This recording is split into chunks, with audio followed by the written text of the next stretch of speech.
Welcome to దుర్గాస్ corner Telugu. ఈ కర్పూరం బిళ్ళల వల్ల మన ఇంట్లో బొద్దింకలు కానీ, చీమలు కానీ, దోమలు కానీ, బల్లులు కానీ తిరగకుండా చేయొచ్చండి. అది ఏ విధంగా చేయాలో ఈరోజు వీడియోలో చూద్దాం. ముందుగా ఇలా బౌల్ తీసుకొని దీంట్లోకి ఇలా కర్పూరం బిళ్ళలు తీసుకుంటున్నానండి. ఈ బిళ్ళల్ని ఈ విధంగా పౌడర్ చేసుకోవాలి. ఆ తర్వాత దీంట్లోకి ఒక చిన్న స్పూను సాల్ట్ కానీ, కల్లుపు కానీ వేసుకోవచ్చు. ఒక మూత డెటాల్ వేసానండి. దీంట్లో కొంచెం వాటర్ వేసుకోవాలి. ఈ సాల్ట్ కానీ ఇలా కర్పూరం పౌడర్ కానీ బాగా కరిగేదాకా ఈ విధంగా మనము స్పూన్ తోటి ఈ విధంగా తిప్పేసుకోవాలి. ఆ తర్వాత దీంట్లోకి న్యూస్ పేపర్లు అండి చిన్న చిన్న ముక్కలుగా చేసి ఈ న్యూస్ పేపర్ని ఈ వాటర్లో వేసేసుకోవాలి.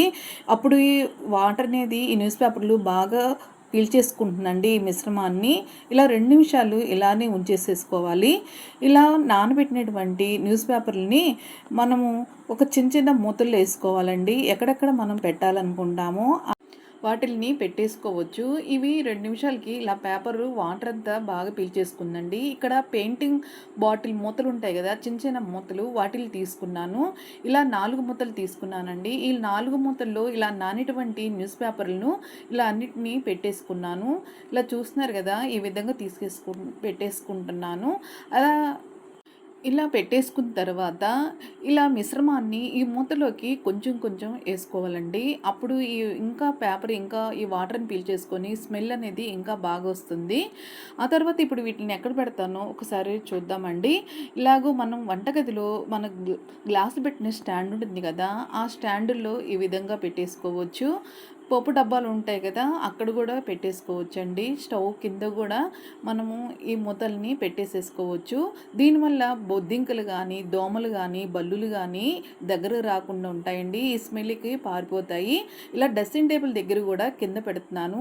ఇక్కడ దోమలు కానీ, చిన్న చిన్న బొద్దింకలు కానీ రాకుండా ఉంటాయి. బీరువా కింద కూడా ఈ విధంగా పెట్టేసుకుంటున్నాను. మనకి ఎక్కడెక్కడ అవసరం అనుకుంటామో అన్ని చోట్ల ఈ విధంగా పెట్టేసుకోవచ్చు. ఇలా మిగిలిన మిశ్రమాన్ని ఇలాగూ లిక్విడ్ బాటిల్ ఖాళీగా ఉందండి, దాంట్లోకి ఈ మిశ్రమాన్ని వేసేసుకుంటున్నాను. ఇలా వేసేసుకొని మూత పెట్టేసుకొని చెట్ల దగ్గర చిన్న చిన్న చీమలు తిరుగుతూ ఉంటాయి కదా, ఆ చీమల దగ్గర ఈ మిశ్రమాన్ని ఈ విధంగా చల్లేసుకోవచ్చండి. వీడియో చూపిస్తున్నారు చూడండి. ఈ విధంగా చెట్లు కుండీల పక్కన నల్ల చీమలు ఎక్కువ తిరుగుతూ ఉంటాయి కదా, ఆ చీమలు తిరగకుండా ఉండటానికి ఈ విధంగా చల్లేసుకోవాలి.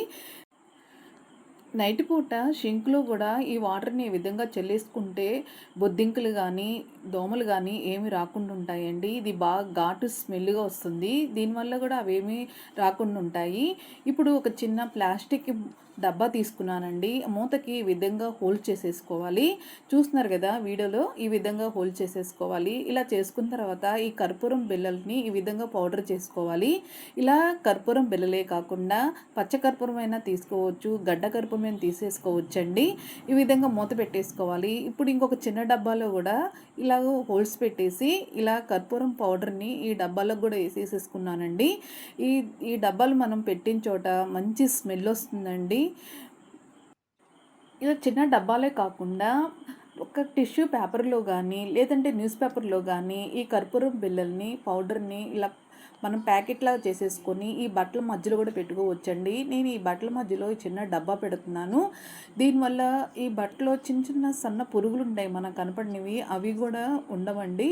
మంచి స్మెల్ వస్తుంది. మనం బీరువా రంగాల్ని బట్టలు కూడా మంచి వాసన వస్తాయి. ఇలాగూ మనం దేవుడి మందిరంలో ఇక్కడ కూడా అప్పుడప్పుడు బొద్దింకలు కానీ, లేదంటే చిన్న చిన్న బల్లులు కానీ తిరుగుతుంటాయి కదా, ఈ స్మెల్కి అవేమీ రావు. ఈ విధంగా పెట్టేసేసుకోవచ్చు. దేవుడి మందిరంలోనే పెట్టేసుకోవచ్చు. ఈ విధంగా మందిరం పైన ఎక్కడేనండి మనకి ఎక్కడ అవసరం అనుకుంటే అక్కడ పెట్టేసుకోవచ్చు. ఈ వాటర్లో కర్పూరం బిళ్ళ పౌడర్ వేసేసి ఈ విధంగా ఇంటిని క్లీన్ చేసుకుంటే ఇల్లు మంచి స్మెల్ వస్తుందండి. ఈ కర్పూరం బిళ్ళల వల్ల మనకి ఎన్ని ఉపయోగాలు చూశారు కదా. ఈ వీడియో కానీ మీకు నచ్చినట్టయితే లైక్ చేయండి, షేర్ చేయండి, మన ఛానల్ సబ్స్క్రైబ్ చేయండి. Thank you.